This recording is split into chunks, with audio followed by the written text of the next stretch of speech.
Are you making these common cardio mistakes that are killing your fat loss results without you even realizing it? If you've been hitting the treadmill religiously, sweating through daily cardio sessions, and still not seeing the scale budge, or worse, watching your energy drop and your motivation burn out, you're not alone. Cardio is often the go-to for anyone looking to lose weight and burn fat fast. But what if I told you that the very way you're using cardio could be holding you back, sabotaging your fat loss, and even costing you muscle in the process? In this comprehensive guide, we're going to break down the worst cardio mistakes everyone makes when trying to lose fat, and more importantly, how to fix them. Whether you're a beginner trying to start your fitness journey or a seasoned gym goer who's hit a frustrating plateau, understanding these cardio errors could completely change the way you train and finally unlock the results you've been chasing. And if you stick around to the end, I'll show you exactly how to structure a smarter, more effective fat loss cardio plan that works with your body, not against it. Ready to stop wasting time and start seeing results? Let's dive in. To start, let's confront one of the most common assumptions in the fitness world, the belief that more cardio automatically equals more fat loss. It's the idea that the longer you spend pounding away on the treadmill, bike, or elliptical, the faster you'll shed those unwanted pounds. While there's some truth to the fact that cardio burns calories, the full picture is much more nuanced. And if you don't understand how your body adapts, you'll quickly find yourself doing more and more while seeing less and less return. One of the biggest cardio mistakes people make is sticking exclusively to steady-state cardio, like jogging at the same pace for 45 minutes a day. Initially, this kind of low to moderate intensity work can help create a calorie deficit and lead to weight loss. But the body is incredibly adaptive. Over time, it becomes more efficient at performing that same workout, which means it burns fewer calories to complete it. So while you may have initially seen progress, it starts to stall, and you're left increasing your time, not your results. This is how people fall into the trap of needing to do 60, 90, even 120 minutes of cardio just to maintain their weight. It's exhausting, unsustainable, and frankly unnecessary. Instead, incorporating high-intensity interval training, HIIT, can be a game changer. HIIT involves alternating between short bursts of intense activity and periods of rest or lower intensity. This not only burns more calories in a shorter time frame, but also leads to a greater post-exercise oxygen consumption, EPOC, meaning your body continues burning calories long after the workout is over. For those trying to maximize fat loss while preserving time and energy, HIIT is far more efficient. Yet, many people are either unaware of it or afraid it's too advanced, when in reality, it can be scaled to any fitness level. Another trap many fall into is doing too much cardio. There's a cultural obsession with hustle and grind, believing that if you're not dripping with sweat or completely worn out, you haven't worked hard enough. But doing hours of cardio every day can actually backfire. Excessive cardio elevates cortisol, your body's primary stress hormone, which can increase fat storage, especially around the midsection. It can also cause your body to break down muscle tissue for fuel, particularly if you're not eating enough. Less muscle means a slower resting metabolism, which ironically makes fat loss even harder. Overtraining with cardio not only stalls fat loss, it can completely derail your health and hormonal balance. And while we're talking about the importance of preserving muscle, let's address a huge misconception: that cardio is all you need for fat loss. Too many people skip resistance training, thinking it's only for bodybuilders or those looking to bulk up. But in reality, strength training is one of the most effective tools for fat loss. Muscle tissue burns more calories at rest than fat does, so the more lean mass you have, the higher your metabolic rate. Additionally, resistance training helps shape your body as you lose weight, leading to that lean, toned look most people want. Without it, you may lose weight, but you'll likely end up skinny fat, a smaller frame with little definition.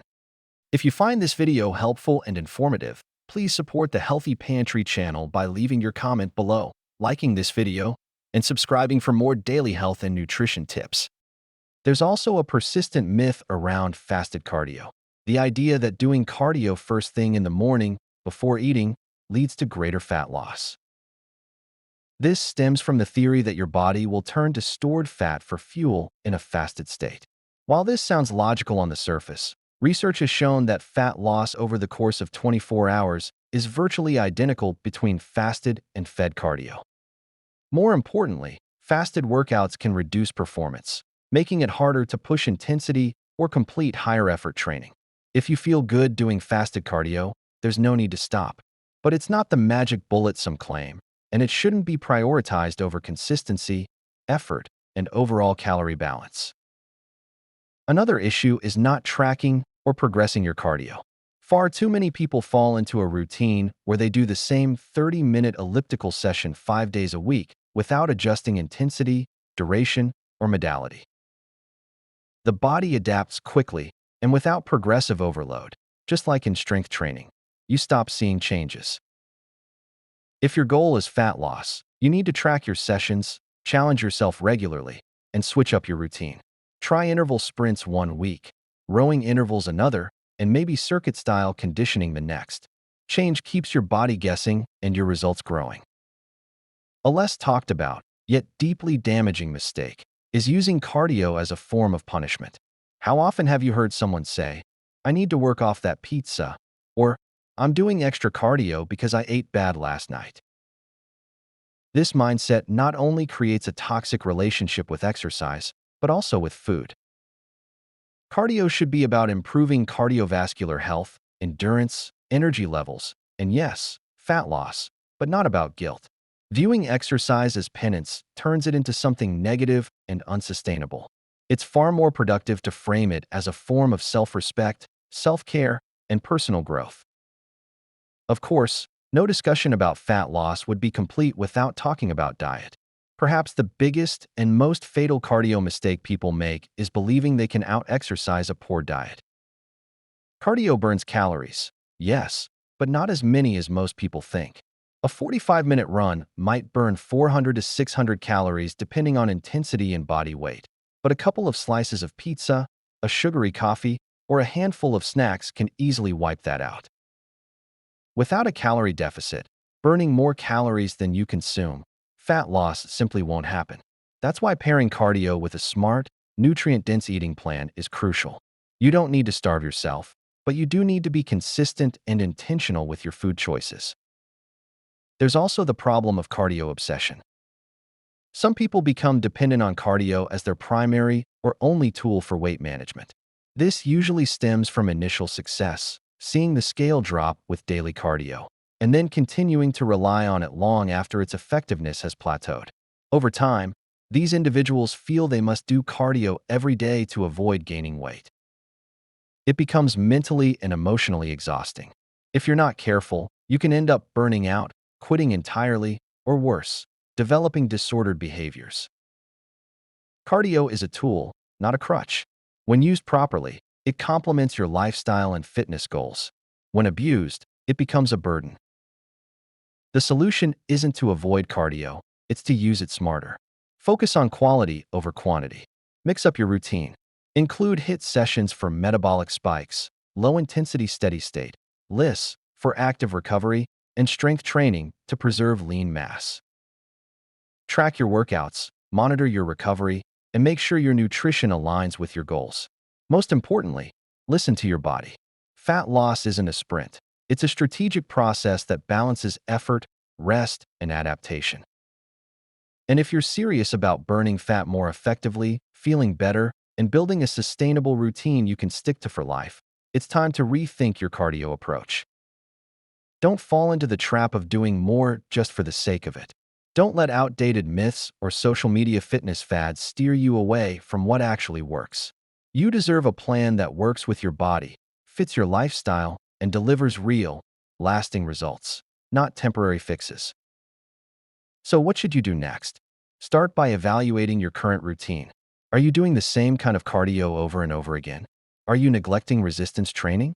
Are you relying on cardio to undo overeating instead of addressing your nutrition? Be honest with yourself, and then take action. If you're not sure where to begin, I've got you covered. Thank you for joining us here at the Healthy Pantry. We hope you found the information valuable and inspiring. Remember, your health is a journey, and we are here to guide you every step of the way. Thank you for watching, and we will see you in the next video.